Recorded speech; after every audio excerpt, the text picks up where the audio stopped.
તો કમોસમી વરસાદના કારણે ખેડૂતોના માથે મોટું સંકટ છે। માવઠાના કારણે ખેડૂતોને રોવાનો વારો આવ્યો છે। અમદાવાદના વિછિયા ગામમાં ઝી 24 કલાકની ટીમ પહોંચી છે।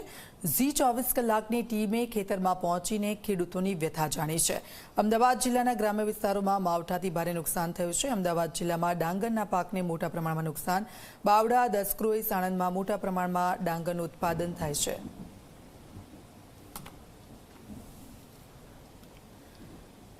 તો વિછિયા ગામની સ્થિતિ શું છે, શું પરિસ્થિતિ છે ખેતરોમાં, ત્યાં સીધા જઈશું। અમારા સહયોગી નીતિ અમારી સાથે લાઈવ જોડાઈ ગયા છે। નીતિ, કમોસમી વરસાદે ખેડૂતોને સૌથી વધારે નુકસાન પહોંચાડ્યું છે અને રોવાનો વારો આવ્યો છે। વિછિયા ગામમાં આપ છો, શું જોયું આપે?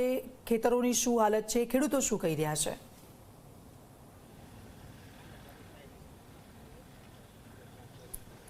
દીક્ષિતા, જ્યારે ચોમાસાની શરૂઆત થઈ ત્યારે ખેડૂતોને એક આશા બંધાઈ હતી કે આ વખતે પાક સારું ઉતરશે, સારો વરસાદ છે, સારું એવું વળતર મળી જશે, પરંતુ આખરે ચોમાસું ગયું અને ચોમાસા પછીનો પાછોતરો વરસાદ એ રીતે નુકસાન પહોંચાડી રહ્યો છે કે અત્યારે ખેડૂતોના મોઢે આવેલો કોળિયો છીનવાઈ રહ્યો છે। હું આવું કેમ કહી રહી છું એ દ્રશ્યો હું આપને સીધા બતાવીશ। તમે મારી પાછળ જોઈ રહ્યા છો, આ મીણિયા નીચે શું છે?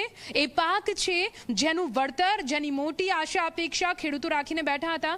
તમે જુઓ અહીંયા આ પાક કેવી રીતે ઉગી ગયો છે। તમે જુઓ, ડાંગરને લણી લીધી છે, તે પછી વેચવા માટે અહીંયાથી લઈ જવાની હતી માર્કેટ યાર્ડમાં, પણ તે પહેલા જ આ પાછોતરો વરસાદ અને કઈ રીતે આ વરસાદના કારણે અહીંયા જે આ ડાંગર છે બધી ઉગી ગઈ છે। આ જુઓ, હવે આ પ્રકારની ડાંગર કોણ, કયો વેપારી અને આ ખેડૂત ક્યાં જઈને વેચશે તે સૌથી મોટો સવાલ અહીંયા ખેડૂતો પૂછી રહ્યા છે।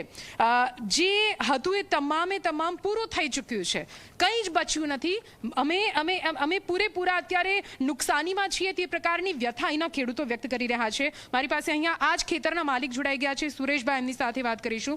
સુરેશભાઈ, તમારી જમીન છે આ? 20 વીઘા કાપાયું હતું પણ કઈ રહ્યું નહીં બેન, કઈ રહ્યું નથી। ડાંગર ઉગાડી દી, કઈ રહ્યું નહીં, કપાઈ રહ્યા, ઢગલા કર્યા ને વરસાદ બહુ આવ્યો, બધું સડી ગયું।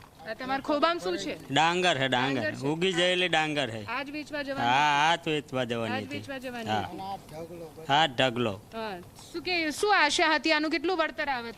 આનું વળતર આવે હવે પણ કશું ના આવે નહીં, હવે કઈ ના આવે, હવે કઈ જ ના આવે, કઈ બચ્યું જ નથી, કઈ બચ્યું નહીં આનમે। તો આપ જુઓ કેવી રીતે ખાતર, બિયારણ અને પરિશ્રમથી આ જે ડાંગર છે તેને ઊભી કરી હતી, આ ડાંગર બનાવી હતી, પણ અત્યારે કંઈ બચ્યું નથી।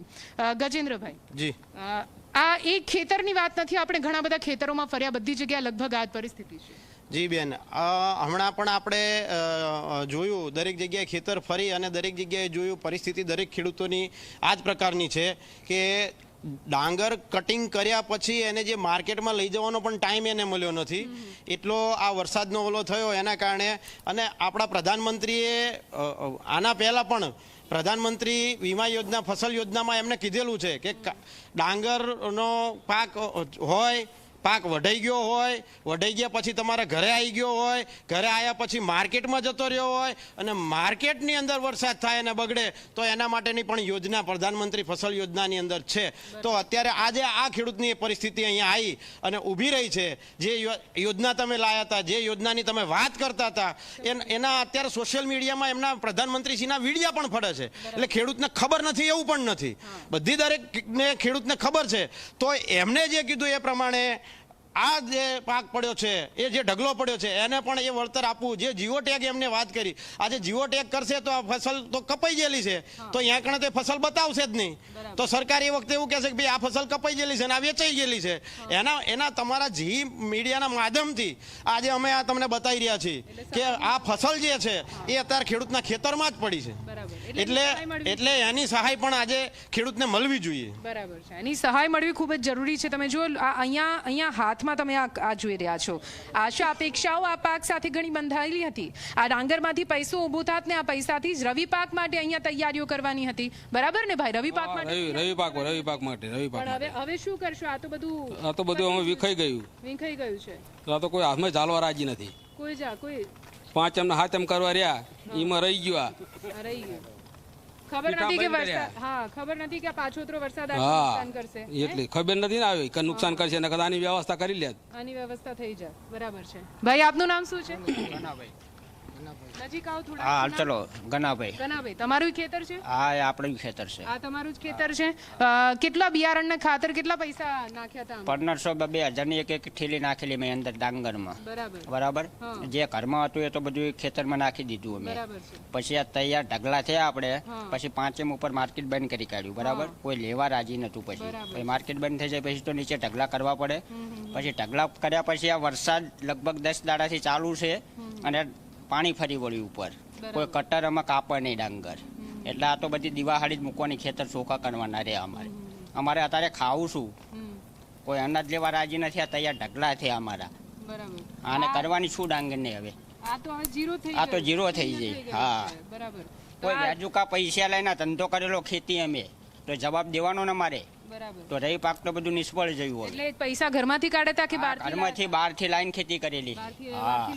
બહારથી લાઈન ખેતી કરેલી. આગળનું આયોજન રવિ પાકનું હશે કે આમાંથી પૈસા નીકળે તો? હા તો આગળ કરશું રવિ પાક. પણ અમે તો કોઈ આરો ના આર્યો ખેડૂતને. હવે તો રવિ પાકે નહીં લઈ શકો. કોઈ દોયડા લેવાનો વારો આવ્યો ત્યારે ખેડૂતને. તો શું આશા શું છે સરકાર? આશા કોઈ આ ડાંગર ની હતી આશા તો બધી જતી રહી. હવે સરકારને સુવિધા કરે તો અમારે માફ થાય. એમ સરકાર કઈ કામ કરે? બીજો કોઈ આરો રહ્યો નથી અમારી પાસે. હવે કોઈ સરકાર સુવિધા આલે તો એનો રસ્તો થાય અમારી પાસે. હવે નકર તો પછી ખેડૂતના દોયડા લેવા માટેનો વારો હોય. કાકા શું નામ તમારું? મારું નામ વાઘેલા મનુભાજી ઉભા. મનુભા, તમે આવી રીતે ડાંગર વાવી? હા, ડાંગર વાવી, કપાઈ, ખેતરમાં ઢગલા. તમે આ શૂટિંગ કરીને જુઓ, આ ખેતરમાં ઢગલા. આ જો આ અંદર પાણી છે. બરોબર. આ એન્જિન થી ઉચેલ્યું ઢગલા બધા બરબાદ થઈ ગયા છે. હવે ખેડૂત બરબાદ છે. બરોબર. તો હવે આ પાક ધિરાણ લીધું છે એની ઉપર અમે આ બધું કર્યું હતું. હવે એ અમારે ક્યાંથી ભરવાનું? તો એ પાક ધિરાણ ખેડૂતનું સરકાર જો માફ કરે તો જીવતો રહે ખેડૂત. પણ મનુકાકા, સરકાર તો કહી રહી છે કે અમે સર્વે કરીને સહાય કરીશું. એમાં કઈ વળવાનું નથી ખેડૂતનું. દેવા માફ કરે તો જ મેર આવે. સહાય નથી જોતી. એન્જિન ની પાઇપું છે. હા, અહીં એન્જિન મૂકીને અમે પાણી ઉચેલ્યું છે ત્યાર તોય આ ઢગલા બરબાદ થઈ ગયા અમારા. તો હવે અમને કંઈક સરકાર આ દેવું માફ કરે તો મેર આવે. આ ઢાંકેલામાં આમ જોઈ લો, આ વિડીયો કરો આ બાજુ. આમ જો આ તાડપત્રીની અંદર આમ જો આટલી મીણી. એટલે જુઓ તાડપત્રીની નીચે તમે જુઓ પાણી કેવી રીતે અહીંયા પાણીમાં ડૂબેલો આ પાક છે. અહીંયા આ પૂરો પાક લઈને મૂક્યો હતો ખાલી અને ટ્રેક્ટરમાં ભરીને માર્કેટિંગ યાર્ડમાં પહોંચાડવાનો હતો દીક્ષિતા. પણ તે પહેલાં જ આ વરસાદ, માર્કેટિંગ યાર્ડ બંધ થઈ ગયું. આ પાક લઈ જવો તો ક્યાં લઈ જવો? પોતાની આંખોની સામે આ વરસાદ અને વરસાદનું પાણી કેવી રીતે પાકને પૂરેપૂરો નષ્ટ કરી દીધો. આ ખેડૂતોએ પોતાની આંખોની સામે પોતાની આ મહામૂલી જે આવક હતી તેને પાણીમાં પલળતી જોઈ છે. એમની આંખોમાં આંસુ છે, તેઓ ભાવુક છે, સાથે સાથે ગુસ્સો અને આક્રોશ છે. તેઓ માત્ર સહાય નહીં પણ અહીંયા તો તેઓ તેમનું જે પાક ધિરાણ એટલે કે જે પણ લોન લીધેલી છે તેને માફ કરવાની વાત કરી રહ્યા છે, કેમ કે તેમનો હવે બીજો કોઈ આરો નથી રહ્યો. દીક્ષિતા, બિલકુલ આભાર નિધિ. આપની પાસેથી અપડેટ્સ લેતા રહીશું. તો આપ જુઓ, અમારા સહયોગી નિધિ જ્યાં પહોંચ્યા છે તેની પરિસ્થિતિ, ખેડૂતોને રડવાનો વારો આવ્યો છે કારણ કે મહામૂલો પાક છે એ તૈયાર થઈને પડ્યો હતો અને માર્કેટ યાર્ડ સુધી પહોંચે તે પહેલાં જ આ જે પાક છે એ સંપૂર્ણ પ્રમાણે બગડી ગયો છે, સડી ગયો છે. એટલે પારાવાર મુશ્કેલી તે લોકોને સાથે જે નુકસાન થયું છે અને તેનો સર્વે કરીને વળતર આપવાની માંગ ખેડૂતો કરી રહ્યા છે.